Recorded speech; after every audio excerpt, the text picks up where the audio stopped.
Hi, I'm Natasha Jones. Today we're going to be talking about the superheroes of the superfoods. We're talking with nutritionist Molly Raposo, and we're going to start in the produce aisle because we already know that lots of fruits and vegetables are great for you, but we need some other tips on what they bring to the table as well.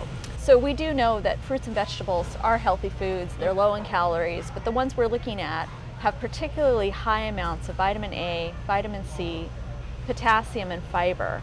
Those nutrients really help keep us healthy and functioning well. So sweet potatoes I know is a really important one. What's great about that one? Like I said, they have a lot of vitamin A, vitamin C, potassium, fiber, so above and beyond the nutrients that you're going to find in a white potato. They're quicker cooking, and I think people are pretty familiar with what to do with a white potato. The good news is you can substitute a sweet potato in those same recipes. They can be mashed, they can be roasted.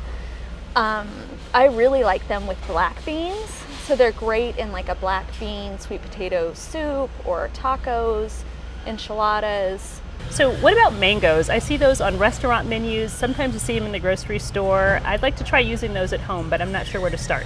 Okay, so mango's a great choice. It's the most popular fruit worldwide. You really don't have to do much to a mango. It is good to know that a mango has a pit, a fibrous pit right down the middle.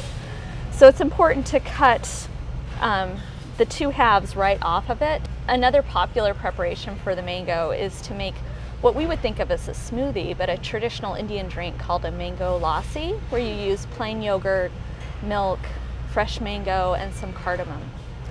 How do you pick a good one? You want to look for one that has a bit of give to it, but you don't want it to be mushy or wrinkled. Broccoli is another vegetable that I know is really good for you, lots of good nutrients and that sort of thing, but I think people get stuck into vegetable ruts. How do you prepare broccoli or work it into your meals in a way that might be a little more interesting? Right. So broccoli is something you see raw on veggie trays or often overcooked, and it's much more delicious and should get a lot more credit than that. I really enjoy it steamed with a little pat of butter, salt, and pepper. It really is quick to cook. You just want to make sure that it stays bright green and tender. So not very long, not more than 3 or 4 minutes. Right. You just want to wait until that color brightens. Okay. Leafy greens is one that I think most people realize is good for you, but not always sure how to work it into a menu, especially if you're busy and you're thinking, that's going to take a lot of time. Any ideas that we can do with those? Yeah, and I would encourage people to play with that and to try using them, because they are really the highest nutritional value of all fruits and vegetables. Not only do they have the vitamins we've been talking about, but they're also a good source of minerals like magnesium, calcium, iron, so they're real superheroes.